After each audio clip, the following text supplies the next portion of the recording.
My brother's fiancée slapped me in front of 200 people at their wedding. Why? Because I wouldn't give them my house. Mum hissed, "Don't make a scene. Just leave quietly." So I left. But the next day, my family started having serious problems. Stay with this story until the very last moment. The ending will astonish you. My name is Samantha Sue Sam Miller, and I'm 29 years old. Never, not in my wildest dreams, did I imagine my brother's wedding would end with his new wife slapping me across the face in front of 200 shocked guests, all because I wouldn't give them my house, the one my grandmother specifically left to me.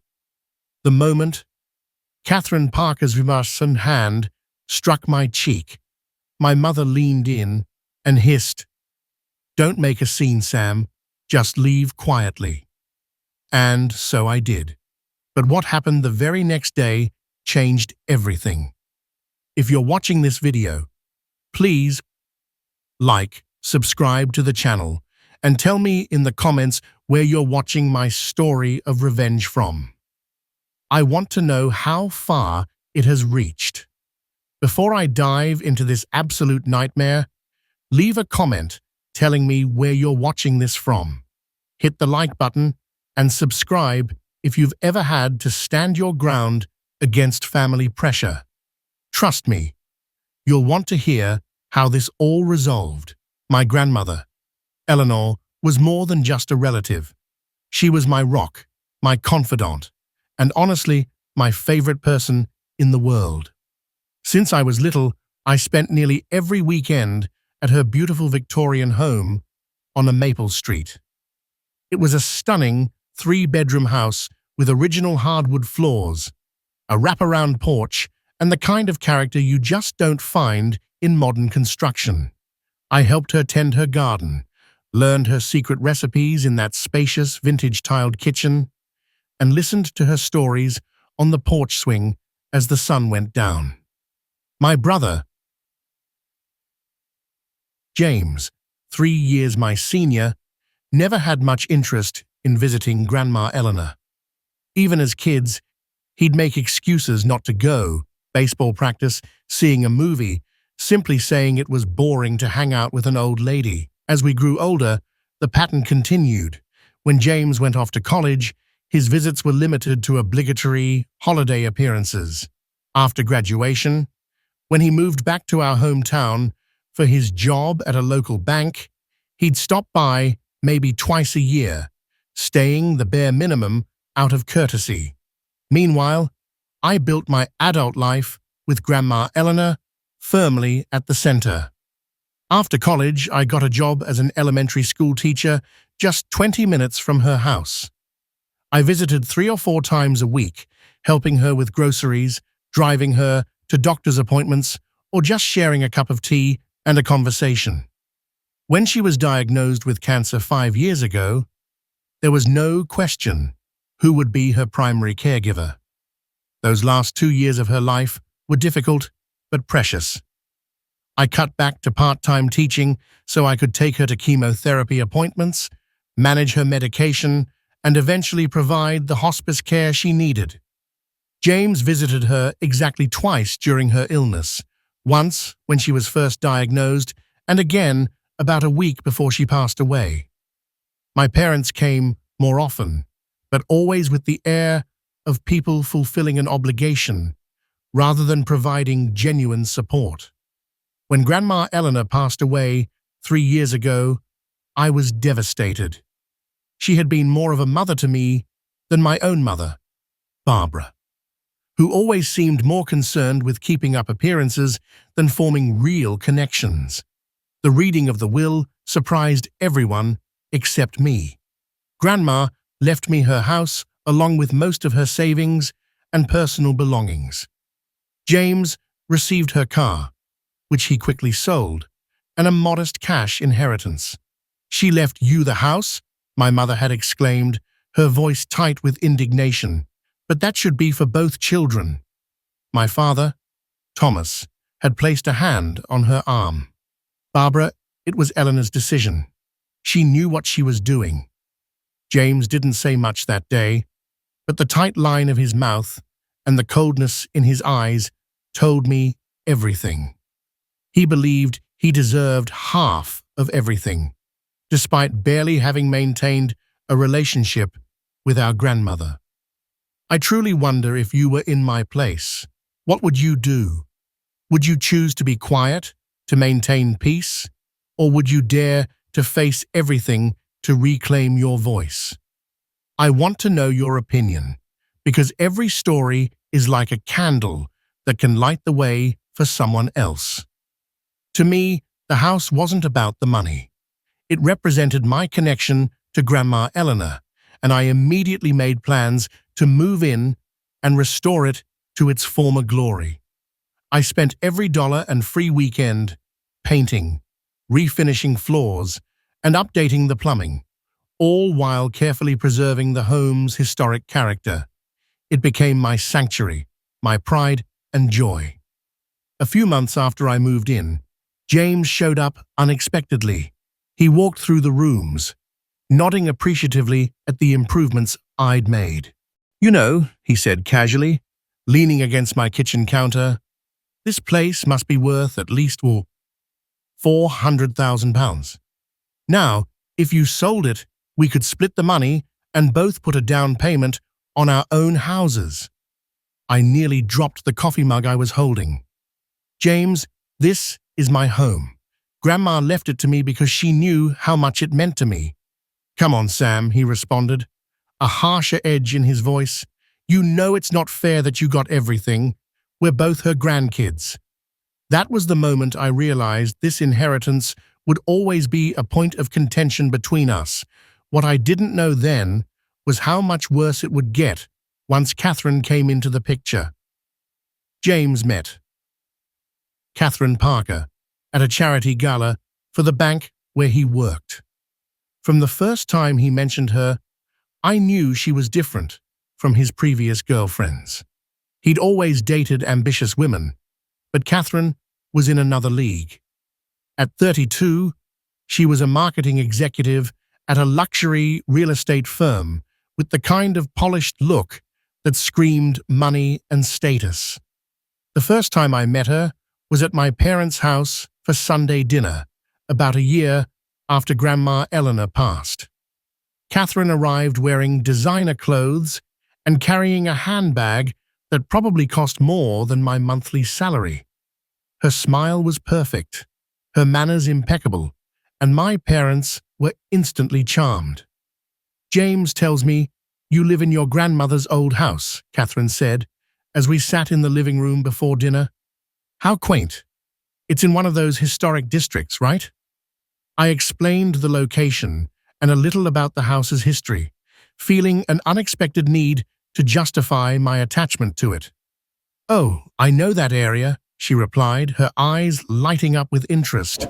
"Those Victorians are genuine gems when they're well renovated. The market value must be incredible."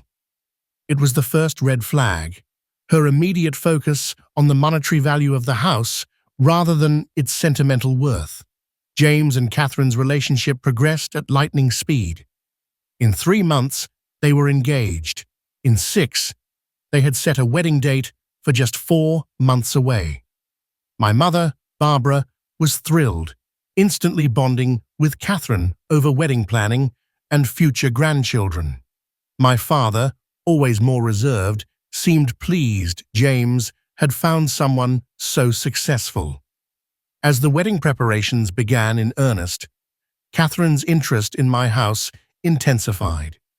She started showing up unannounced, always with some flimsy excuse that she was in the neighborhood.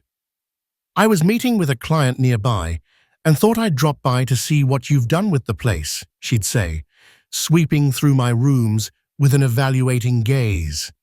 "You know, with my background in luxury real estate, I could give you a few tips on maximizing the property's potential. Tell me whether you have parents, grandparents, or older family members who deserve more respect than they currently receive from their families. Alternatively, tell me if you yourself are going through a situation in which you're not appreciated as much as you truly deserve. During one of these visits, about 2 months before the wedding, Catherine sat on my kitchen island, sipping tea, and made what she probably thought was a casual suggestion. "You know, Samantha, James and I have been house hunting, but the market is so competitive right now. We were thinking, wouldn't it be perfect if we could buy this house from you? It would stay in the family, and you could use the money to get something more suitable for a single person." I nearly choked on my tea. "Catherine, I'm not interested in selling. This is my home." Her expression hardened for a second before the pleasant smile returned. "Of course, I completely understand. Just something to think about. Family helping family, you know." As Catherine spent more time with my family, I noticed how she subtly dominated every conversation and decision. James, once outgoing and independent, began to defer to her on everything, from the restaurants they visited to the friends they kept in contact with. More alarmingly, my parents, especially my mother, began to treat Catherine's opinions as gospel. "Catherine says the reception venue you suggested isn't prestigious enough," my mother informed me when I tried to help with the wedding planning. "She says we need something more exclusive if we want to impress James's colleagues. Catherine thinks you should wear your hair up for the wedding," she told me another time. "She says bridesmaids with loose hair look messy in photos." Every family gathering became an exercise in watching Catherine manipulate everyone around her with compliments, strategic tears, or subtle criticism disguised as helpful advice. I seemed to be the only one who noticed, or at least the only one willing to question it. The wedding planning intensified, along with Catherine's not-so-subtle hints about my house. During a family dinner, 2 months before the wedding, she casually mentioned that she and James were still struggling to find the perfect home. "If only there was a solution right in front of us," she said, looking straight at me. "Catherine," I said carefully, "I've made it clear I'm not selling my house." "Oh, not selling," she replied, with a laugh that didn't reach her eyes. "But wouldn't it make a wonderful wedding gift? After all, James grew up visiting that house too." That's when my mother interjected. "Samantha, don't be selfish. Your brother is starting a new life. This would be a very meaningful way to support him."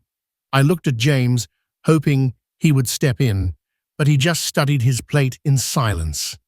That evening marked the start of an increasingly aggressive campaign to pressure me into giving up my home.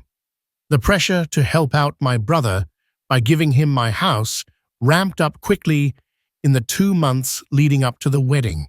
What started as hints and suggestions turned into outright demands and emotional manipulation. My mother, Barbara, became Catherine's most devoted ally. She called me daily with new arguments for why I should hand over my house. "James is the man of the family. He needs a proper home to raise his own family," she insisted one day. "You're being incredibly selfish, Samantha. What would Grandma Eleanor think of you hoarding that house when your brother needs it?" she said on another occasion. I tried repeatedly to explain that Grandma Eleanor had left the house specifically to me, because she knew how much I cherished it, but my words fell on deaf ears. "That's not how families work," my mother would dismiss. "Families share. Families sacrifice for each other." My father, Thomas, always conflict-averse, tried to stay neutral. "Your mother just wants everyone to be happy," he'd say when I complained about the pressure, but his neutrality only allowed the situation to escalate. James himself rarely mentioned the house directly, instead letting Catherine and my mother fight his battles while he played the role of the reasonable brother who just wanted family harmony. On the rare occasions we spoke privately, he would sigh deeply and say things like, "I just wish there was some solution that could make everyone happy. The situation came to a head about 3 weeks before the wedding. I arrived home from work one Friday afternoon to find Catherine's luxury SUV parked in my driveway along with 2 other expensive cars I didn't recognize. When I walked inside, I found Catherine giving a tour of my home to a well-dressed couple. "And this original millwork is just stunning," Catherine was saying as they admired my living room. "We plan to keep all the historic features while updating the kitchen and bathrooms to something more contemporary." I stood frozen in the doorway, unable to believe what I was witnessing. Catherine saw me and didn't even have the decency to look embarrassed. "Samantha, how timely.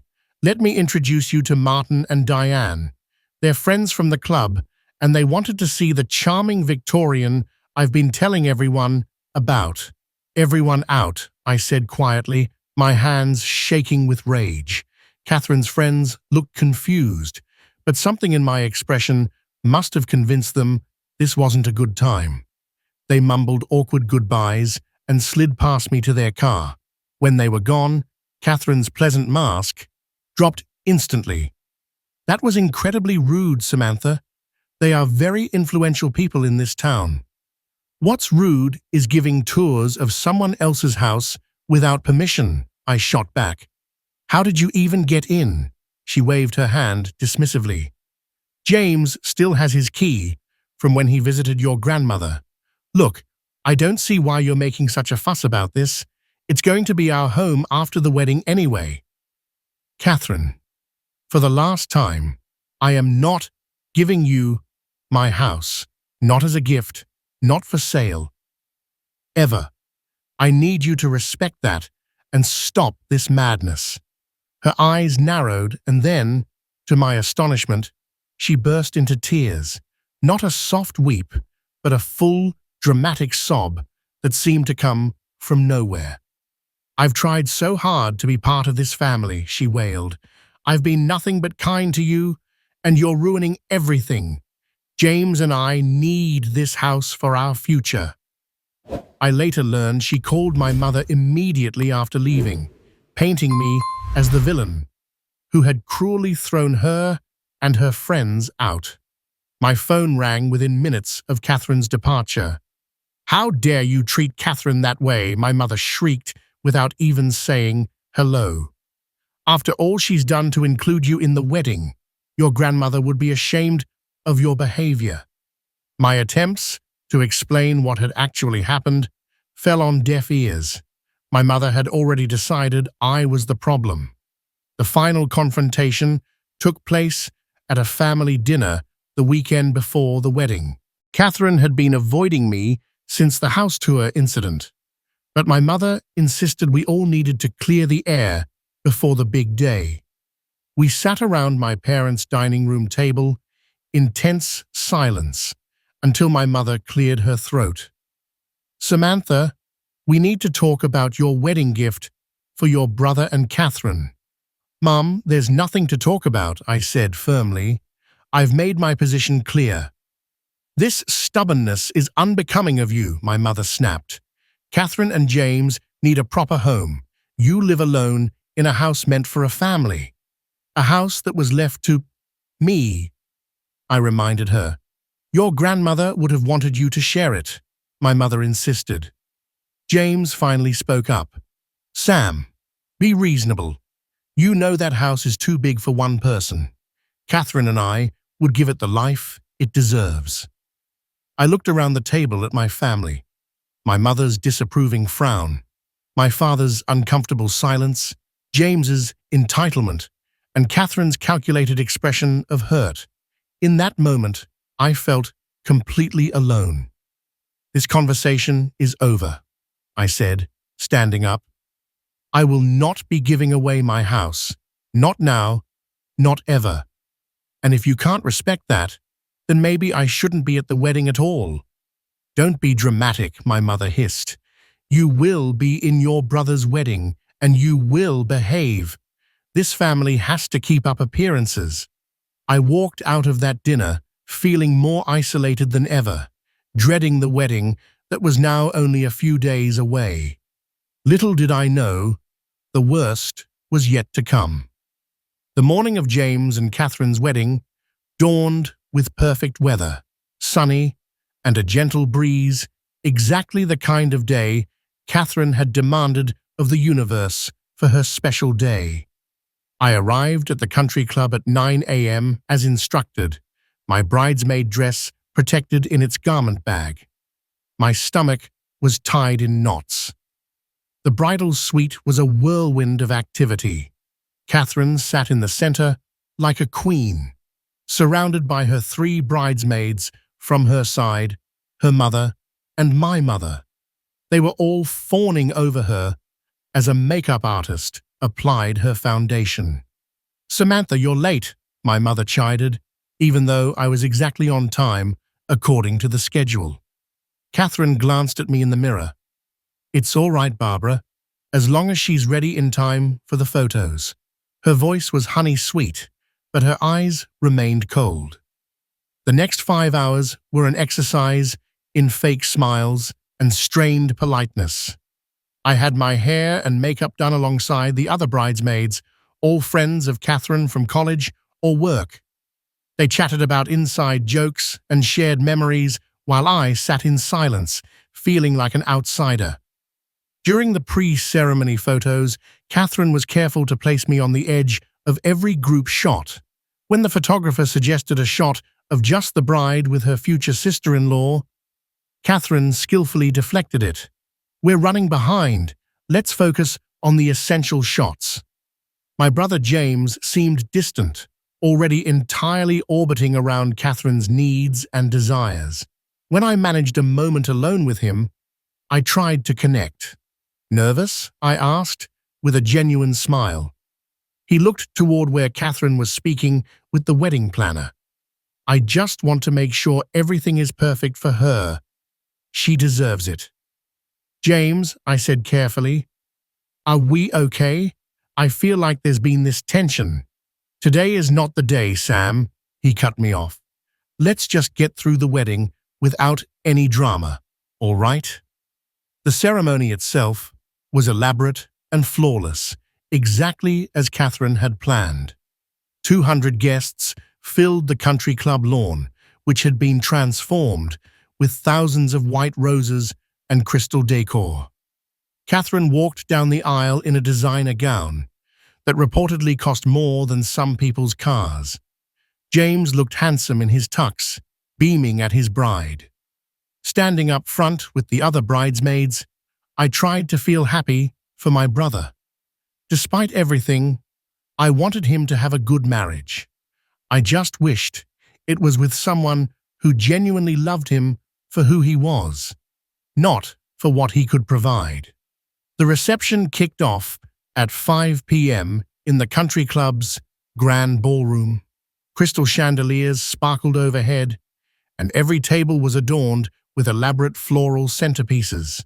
I was seated at the family table, close to the head table with my parents and some distant relatives.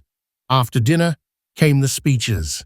The best man, James's college roommate, gave an emotional toast about friendship and finding the right partner. Then Catherine's maid of honor spoke about how Catherine always gets what she wants, a comment that seemed innocent to most but sent a chill down my spine. Then, unexpectedly, Catherine herself stood up and took the microphone. "This wasn't on the program, but I just want to say a few words," she began, her voice ringing clear throughout the hall. "First, thank you all for being here to celebrate our special day. James and I are so blessed to have such wonderful friends and family supporting us." The crowd clapped politely. Catherine's smile widened as she continued. "I especially want to thank my new family for such a warm welcome. Thomas and Barbara have already been like second parents to me." She blew a kiss toward my parents, who beamed with pride. "And Samantha," she said, turning toward me. Every head in the ballroom swiveled in my direction. "James's sister has a very special wedding gift for us, and I think now is the perfect time to acknowledge her incredible generosity. My blood ran cold. What was she doing? As many of you know, Samantha inherited a beautiful Victorian home from her grandmother, Catherine continued, and in a true display of family love, she is gifting us this house as our wedding present. We are so excited to start our life together in this meaningful family property. 200 pairs of eyes were now fixed on me. Some people started clapping. Others smiled approvingly. My mother nodded vigorously, while my father looked confused. James stared at his plate, meeting no one's gaze. Suddenly, the microphone was pressed into my hands. Catherine stood over me, that perfect smile still fixed on her face, but her eyes were challenging, almost menacing. "Would you like to say a few words about your gift, Samantha?" she asked sweetly. The hall fell silent, waiting. My hands were shaking. This was a public, deliberate ambush designed to force me to play along with her lie or appear the villain in front of everyone I knew. Slowly, I rose to my feet, my legs feeling unsteady beneath me. I looked out at all the expectant faces and took a deep breath. "I'm afraid there's been a misunderstanding," I said, with as much calm as I could muster. "While I wish James and Catherine all the happiness in their marriage, I am not giving them my house." The silence in the room became deafening. Catherine's smile froze on her face. "Samantha is just being modest," she said with a forced laugh. "We've been talking about this for months." "No, Catherine," I said firmly. "We have never agreed to any such thing. That house is my home, and it is not being given away or sold." Catherine's pleasant mask completely slipped. Her face contorted with rage as she snatched the microphone from me. "How dare you?" she hissed, her voice still carrying to the horrified guests. "You selfish, ungrateful little—" And then it happened. Catherine's hand flew up and struck me across the face, hard enough to make me stumble backwards. The sound of the slap seemed to echo throughout the hall. Gasps came from the guests. Someone dropped a glass. I stood there in shock, my cheeks stinging, tears welling in my eyes, not from the pain, but from the public humiliation. My mother was instantly by my side, but not to comfort me. Instead, she gripped my arm and whispered furiously, "Don't make a scene. Just leave quietly." James still hadn't moved or spoken. He sat frozen at the head table, watching his new wife publicly assault his sister. With all the dignity I could summon, I picked up my small clutch from the table, turned, and walked stiffly toward the exit. 200 pairs of eyes followed my retreat. Some guests looked shocked, others uncomfortable. A few looked almost entertained by the drama. The cool night air hit my face as I pushed through the doors to the parking lot. Only when I reached my car did I allow the tears to fall freely. My hands were shaking so badly I could barely get the key in the ignition. I somehow managed to drive home, feeling the entire way as though I were underwater, disconnected from reality. At home, I collapsed onto my couch, surrounded by the walls that had become the center of so much conflict.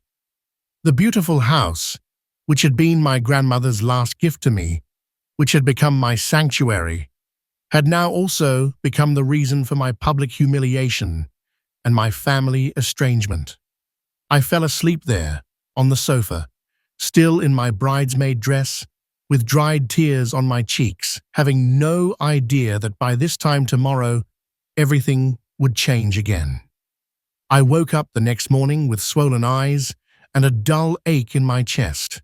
For a wonderful few seconds, I didn't remember what had happened.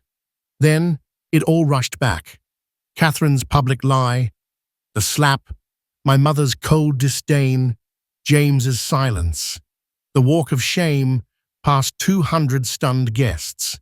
My phone, which I'd silenced the night before, showed 27 missed calls and 43 texts. Most were from my mother, but there were several from James, my father, and even a few concerned friends who had witnessed the spectacle. I made myself a cup of coffee and started reading the messages. My mother's texts began with fury and escalated from there. How could you embarrass us like that? Get back here right now and apologize to Catherine. You ruined your brother's wedding with your selfishness. James's messages were no better. You had one job. Support me on my wedding day. Thanks for nothing. Catherine is devastated. I hope you're happy. You need to call and apologize to my wife today. My father's single text was more measured. We need to talk about what happened. Call when you're ready. The last text came through as I was reading the others. It was from Catherine, sent to me, and apparently to all the wedding guests. Dear friends and family, James and I deeply regret the unfortunate incident at our reception. We are heartbroken that Samantha chose to create a scene on our special day after promising us a wedding gift that she then publicly reneged on. We ask for your support during this difficult family time. Our honeymoon to Hawaii will proceed as planned. I nearly threw my phone across the room. The audacity of her lying about me again to everyone we knew. My phone rang almost immediately. It was my mother. Have you seen Catherine's message? She demanded, skipping any preamble. Everyone is talking about it. The Hendersons just called me asking what's wrong with you. This is a nightmare for our family's reputation. Mom, I said, fighting to keep my voice steady. Catherine lied. I never promised them my house, and then she slapped me in front of everyone. Why am I the villain here? You could have just played along for one night and discussed it privately later, my mother snapped. Now we all look terrible. Your father and I are being dragged into your selfishness. My selfishness? Catherine publicly tried to force me to give up my home. It's just a house, Samantha. Your brother is family. The conversation deteriorated from there. My mother gave me an ultimatum. Either I apologize to Catherine and come to an agreement about the house, or I would be cut off from the family. We can't have this kind of division, she stated. Catherine is James's wife now. She is family. You have to fix this. I hung up, feeling sick to my stomach. Within hours, I discovered Catherine had also been busy on social media. She had posted a carefully worded account of the wedding, framing herself as the heartbroken bride betrayed by a jealous sister-in-law. The post included beautiful photos of the ceremony and reception, strategically ending before the confrontation. The comments section was filled with sympathetic responses and people criticizing me without even knowing me. Some people are so selfish. Family should always come first.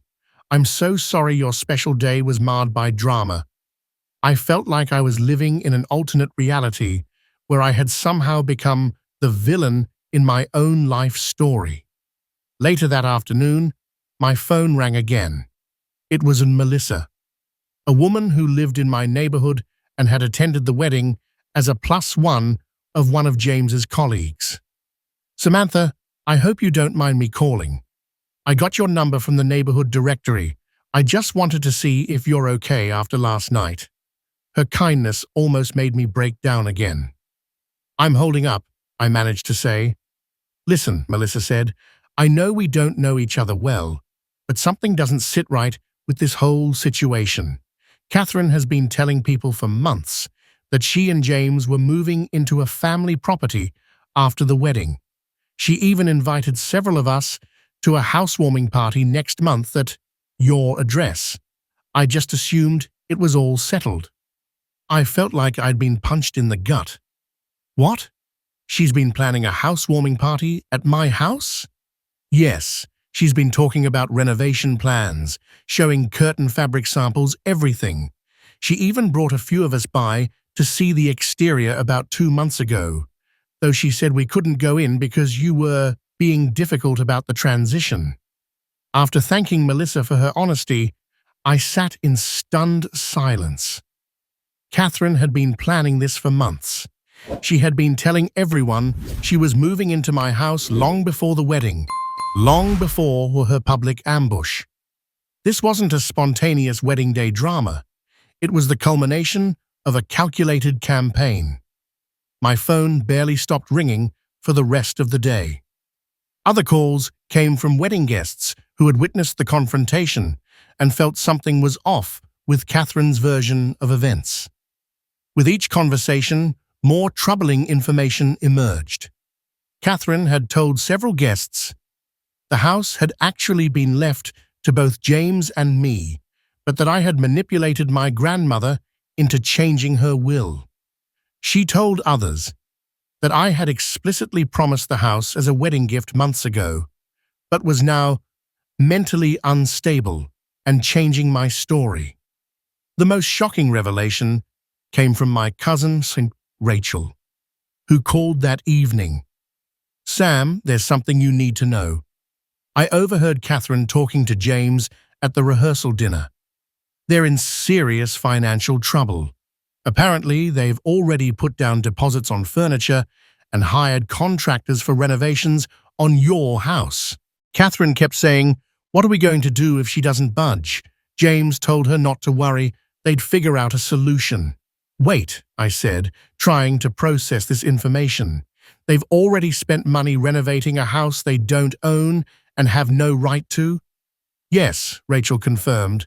"From what I gathered, Catherine has been running up major credit card debt. The wedding also went way over budget. I think they were counting on selling your house to pay off their debts." This explained the desperation behind Catherine's public ambush and possibly James's unwillingness to confront her. They weren't just coveting my house, they were relying on it to solve their financial problems. As night fell, my initial shock had transformed into a simmering rage. I had been manipulated, gaslit, publicly humiliated, and physically assaulted, all because Catherine Parker wanted my house and thought she could bully me into giving it to her. I decided it was time to stop being reactive and start taking control of the situation. Catherine had brought this fight to me, but I would be the one to finish it. The morning after the wedding, while Catherine and James were flying to Hawaii for their honeymoon, I began my counteroffensive. The first step was understanding exactly who I was dealing with. Catherine Parker had seemingly appeared out of nowhere in our lives, instantly charming my family while isolating me. What did we really know about her? I started with a basic internet search, which revealed her LinkedIn profile, showing her impressive career track at E. Parker Luxury Real Estate. The company name struck me. Parker. Was it just a coincidence? A deeper search confirmed my suspicion. The real estate firm was owned by Catherine's father. Her executive position was nepotism, not the result of the business brilliance my brother and parents had been so impressed by. I dug further, looking for any mutual connections. Through careful social media sleuthing, I discovered one of my college friends, Allison, had attended the same university as Catherine. I called her immediately. "Catherine Parker?" Allison repeated when I asked. "Oh my God, yeah. Everyone in our sorority knew about Catherine. She was infamous." "Infamous? Why?" I pressed. "She had a pattern. She'd zero in on wealthy guys, date them until they bought her expensive gifts or paid for lavish trips, and then drop them when someone with more money came along. There was one guy, Richard, who actually had to drop out of school because she ran up his credit cards buying jewelry, and then she just vanished. This fit perfectly with what I was learning about Catherine, but I needed more concrete proof if I wanted to expose her true nature to my family. I hired a private investigator, explaining the situation and asking him to do a deep dive into Catherine's background, particularly any pattern of financial exploitation or manipulative behavior. It was expensive, but protecting my home and clearing my name was worth every penny.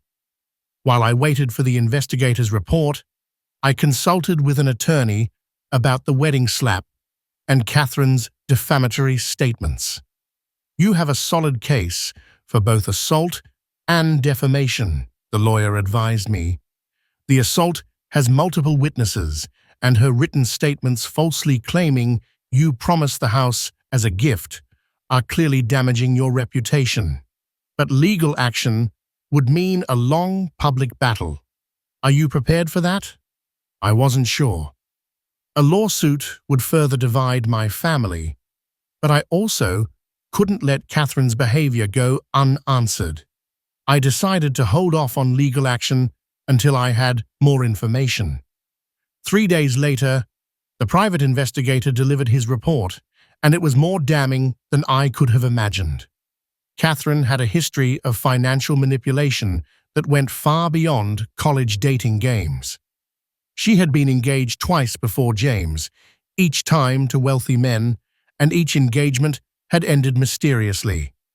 Both ex-fiancés had reported significant financial losses during their relationships with her.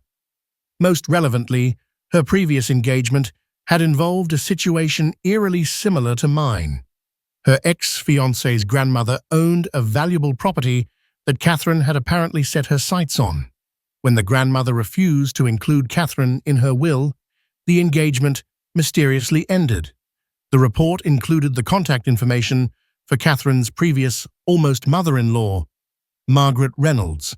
I called her immediately. "I've been waiting for this call," Margaret said, after I explained who I was. I knew Catherine would try again. Margaret's story gave me chills. Catherine had nearly succeeded in manipulating her son into pressuring his grandmother to sign over a valuable lakeside cabin. When the grandmother refused, Catherine had orchestrated a family conflict disturbingly similar to mine, trying to isolate anyone who opposed her and turn family members against each other. "She isn't after love or even status," Margaret warned. "She wants assets, property, things she can control or liquidate, and she doesn't care who she hurts in the process." Armed with this information, I created a careful strategy. Direct confrontation wouldn't work. Catherine was too skilled at twisting situations to her advantage, and my family was already predisposed against me. I needed undeniable proof and the right moment to present it. The honeymoon gave me a 2-week window to prepare. I gathered screenshots of Catherine's false social media posts. I collected written statements from wedding guests who had witnessed the slap, and I organized the investigators' findings into a clear, undeniable presentation of who Catherine really was. Surprisingly, my first ally came from an unexpected source. My father called me about a week after the wedding. "Your mother doesn't know I'm calling," he began awkwardly, "but something doesn't feel right about this whole thing. Catherine's story keeps changing, and some of the things she's saying don't add up." I seized the opportunity.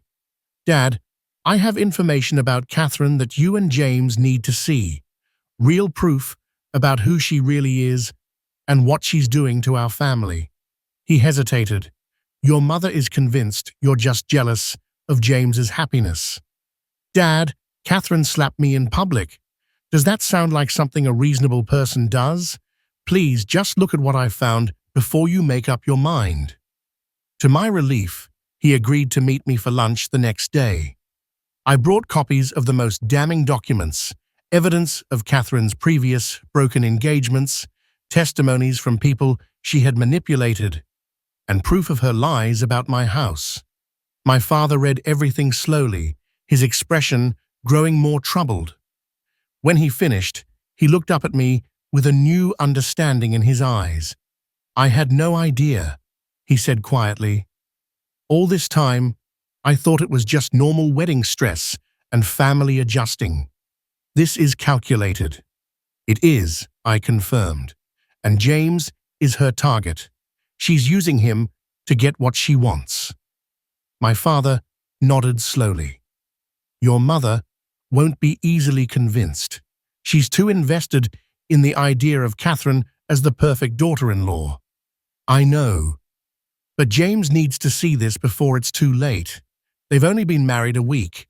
He might still be able to get an annulment." My father promised to help arrange a meeting with James as soon as he returned from the honeymoon. In the meantime, he agreed to try to moderate my mother's hostility toward me. James and Catherine returned from Hawaii, tan and seemingly blissful. My brother initially refused to meet with me, but my father finally convinced him to come over to my house for dinner, just the three of us. When James arrived, he was cold and defensive. "I'm only here because Dad insisted," he said, refusing to sit down. "I have nothing to say to you until you apologize to Catherine." "Before you decide that, there's something you need to see," I responded, handing him the folder of evidence I'd compiled. At first, he refused to even look at it. "More of your jealous accusations? No thanks." "James," my father said firmly, "sit down and read all of it. Then decide." Grumbling, my brother sat and began to read. I watched as his expression shifted from dismissive to confused and then to increasingly disturbed as he went through the documents. When he reached Margaret Reynolds' statement detailing Catherine's previous attempt to acquire a property through manipulation, his face went pale. "This can't be right," he muttered. "There's more," I said softly, showing him the financial records the investigator had uncovered. "She's in serious debt, James. Designer clothes, luxury vacations, all on credit cards. And look at this. She put down deposits with contractors to renovate my house. Deposits you two can't afford to lose." James's shoulders slumped. "She told me your house was definitely going to be our wedding gift, that you had promised it. She said we should start planning the renovations to show you how much we appreciated it." "I never promised any such thing," I said quietly. "And I think deep down, you know that." He was silent for a long moment. "The wedding was so expensive. She kept adding things, saying we deserved the best. I tried to talk about the budget, but she would get angry. She'd say I was ruining her special day." "Has she been controlling other aspects of your life too?" my father asked carefully. James looked up, surprise in his eyes. "How did you know?" "It started with little things, suggesting I drop certain friends, saying my hobbies were immature. Lately, she checks my phone. She quizzes me if I'm late from work. I thought she was just insecure, that she'd settle down after the wedding." It was heartbreaking to watch my once confident, independent brother realize how completely he had been played. By the end of the evening, James was shell-shocked, but still not ready to accept the full truth about his new wife. "I need to talk to her," he said. "Get her side of the story." I knew it was a mistake. Catherine would deny everything, twist the narrative, and find a way to isolate James from us again. But I couldn't stop him. Predictably, Catherine went into full damage control mode when confronted. She called my parents, sobbing, claiming I was trying to destroy her marriage out of jealousy. She denied everything, dismissing the evidence as fabrications. She even called my boss at the elementary school, suggesting I was mentally unstable and shouldn't work with children. But cracks had formed in her perfect facade. My father held firm in his newfound understanding of the situation. James, though initially moved by Catherine's tears, couldn't shake the evidence, and most importantly, I refused to back down. The final showdown came when Catherine showed up at my door unannounced, a week after James had seen the evidence. "You think you're so clever," she hissed, all pretense of sweetness gone, "turning my own husband against me with your lies." "They're not lies, Catherine," I responded calmly, "and we both know it. It doesn't matter. James loves me. He'll choose me in the end. And your parents care more about keeping up appearances than facing the truth. You'll be the lonely, bitter sister who tried to ruin her brother's marriage. Is that why you came here? To threaten me?" Her expression shifted to something calculating. "Actually, I came to negotiate. What will it take for you to stand down? Money? I know James, and I can't afford to buy your precious house, but we could arrange payments." I almost laughed at her audacity. "I don't want your money, Catherine. I want you to stop manipulating my brother and stop trying to steal my house." "Fine," she snapped. "Have it your way. But remember, I've already told everyone what a jealous, unstable person you are. No one will believe anything you say." As Catherine stormed off, I realized she had just given me exactly what I needed: clear evidence of her true character and intentions. I had recorded our entire conversation on my phone. That recording became the turning point. When James listened to his wife's unfiltered words, the spell was finally broken. He moved out of their apartment the next day and filed for an annulment, citing fraud. Catherine made one final, desperate attempt to save her reputation. She created a tearful social media video claiming James and I had conspired against her, that we had planned to humiliate her from the start. But by then, too many people had either seen the evidence or witnessed her behavior firsthand. Her carefully constructed image completely crumbled. My mother was the last to concede, reluctant to admit she had been so thoroughly deceived. But even she couldn't deny the recording of Catherine's threats or the financial evidence showing Catherine had been planning to sell my house to pay off her debts.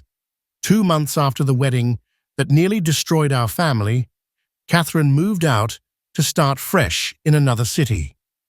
James began the difficult process of rebuilding his life and his financial security. And I remained in my grandmother's house, now even more precious to me, for having defended it from someone who only saw it as a commodity to be exploited. 6 months after the wedding disaster, my grandmother's house had become more than just my home. It was a symbol of standing my ground and protecting what mattered to me.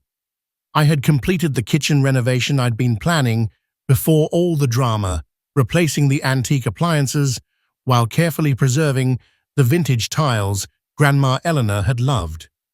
The front garden was in full bloom, with the same varieties of roses my grandmother had planted decades ago.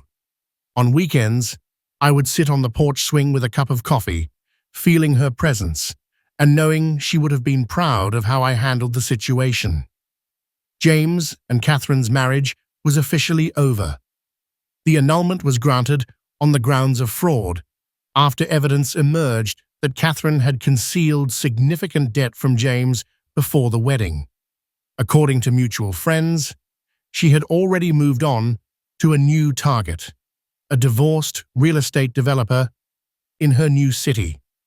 My brother was slowly rebuilding his life. The financial damage from his brief marriage was substantial. Nearly $50,000 in credit card debt Catherine had accrued, plus non-refundable deposits for house renovations that would never happen. He had taken on a second job and moved into a modest apartment to begin paying it down. Our relationship was healing, but still fragile. We met for coffee every couple of weeks, carefully rebuilding the trust that had been damaged. "I still can't believe how blind I was," James said during one of these meetings. "Looking back, There were so many red flags. She was very good at what she did, I reminded him, and she specifically chose you because you're a good person who wants to see the best in others. He smiled sadly. Thanks for not giving up on me, even when I was awful to you. My parents were a more complicated story. My father, Thomas, had made a genuine effort to make amends. He came over one Saturday morning, about a month after the annulment, with his toolbox in hand, offering to help with my kitchen renovation. I failed you, he said simply, as we worked side by side. I should have seen what was happening and stood up for you sooner. I'm sorry, Samantha. His direct apology and consistent actions to rebuild our relationship went a long way toward healing the rift between us. We now had dinner together every week, sometimes at my house, sometimes at a restaurant, but always just the two of us, strengthening our father-daughter bond. My mother, Barbara, had the hardest time acknowledging her role in the situation. Her first attempt at reconciliation was awkward and heavily nuanced. I still think you could have handled things more privately, she said, when she finally called me about 3 months after the wedding. But I suppose Catherine did take things too far. It wasn't exactly the apology I'd hoped for, but it was a start. Over time, as the full extent of Catherine's manipulation became clear, my mother's stance softened slightly. She started dropping by now and then, always with some flimsy excuse that she was in the neighborhood. During one of these visits, as she was critically examining my new kitchen curtains, she paused and said, "Your grandmother would be pleased with what you've done with the place." Coming from my mother, this was practically a declaration of unconditional support. I accepted it as the olive branch it was intended to be. The community response had been surprisingly positive once the truth came out. Many of the wedding guests who witnessed Catherine's slap reached out to express their support. Some admitted they had always felt something was off about her, but hadn't wanted to say anything. Melissa, the neighbor, became a close friend, often joining me for coffee on my porch. "I can't believe I almost bought Catherine's version of events," she said one afternoon. "She was so convincing with her victim act." "That's how manipulation works," I replied. "The most skilled manipulators make you doubt your own perceptions." Through this ordeal, I learned to value the true friendships in my life and to be more cautious about the people I trusted. I also discovered a strength within myself I didn't know I possessed: the courage to stand alone when necessary, to defend what was right, even when it would have been easier to yield. My brother James came over for dinner one night in early spring, exactly a year after he had first introduced Catherine to the family. He brought a small gift, a handmade ceramic house, similar to the Christmas ornaments our grandmother used to collect. "I saw this and thought of you," he said a bit shyly. "A house that's safe from Catherineized disasters." I laughed, grateful we had reached a point where we could joke about the experience. "How are you really doing?" I asked him as we sat on the porch after dinner. "Better," he said. "The finances are still a mess, but I'm making progress. The hardest part is trusting my own judgment again, you know? I was completely fooled." "We all were," I reminded him. "Well, except Grandma Eleanor. I somehow think she would have seen right through Catherine from day one." James smiled. "That's probably why she left the house to you instead of me. She knew you'd protect it." He looked out at the garden. "I'm sorry I ever tried to take this from you, Sam. I got caught up in Catherine's vision of what we deserved and forgot what really matters." That conversation marked a turning point in our family's healing. The next weekend, both James and my father came over to help me replace some worn boards on the porch. My mother showed up unannounced with lunch for everyone.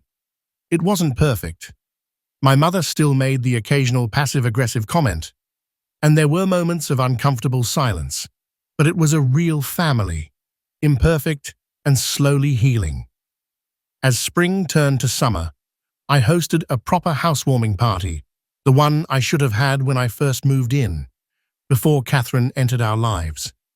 Friends, neighbors, colleagues, and family filled the rooms with laughter and conversation. My grandmother's house, which was nearly snatched away from me, was finally fulfilling its purpose as a home filled with love and connection. Standing in my kitchen, watching my brother laugh with friends while my parents chatted with my neighbors on the porch, I felt a sense of peace I hadn't experienced in a long time. The house was more than just walls and a roof. It was a legacy, a connection to the past, and now a foundation for rebuilding what had been broken. The biggest lesson I learned through this experience wasn't about property rights or family obligations. It was about the importance of standing up for yourself, even when it would be easier to give in. About recognizing when someone is trying to manipulate you through guilt or social pressure, and the strength it takes to stand firm when everyone is telling you you're wrong. Sometimes the hardest battles are the ones we fight with the people closest to us, but sometimes those battles are exactly the ones most worth fighting. I'm curious, have you ever had to stand your ground against family pressure or dealt with someone like Catherine who tried to manipulate you? Leave a comment below and share your experience. And if this story resonated with you, please hit the like button and subscribe to hear more stories about standing up for yourself, even when it's hard. Thanks for listening to my journey, and remember, you deserve to have your boundaries respected, even by family. The names and places in this story have been changed to protect the identities of those involved. We do not share this to judge, but in the hope that someone will pause and reflect on how many mothers are silently suffering within their own homes. I truly wonder, if you were in my place, what would you do? Would you choose silence to preserve peace, or would you dare to confront everything in order to reclaim your voice? I long to hear your thoughts, because every story is like a candle that can light the path for someone else. I firmly believe that God always blesses, and that courage leads us toward brighter days. As we close, I leave you with two of the channel's most beloved stories. I am certain they will surprise and inspire you. Thank you for staying with me until this moment.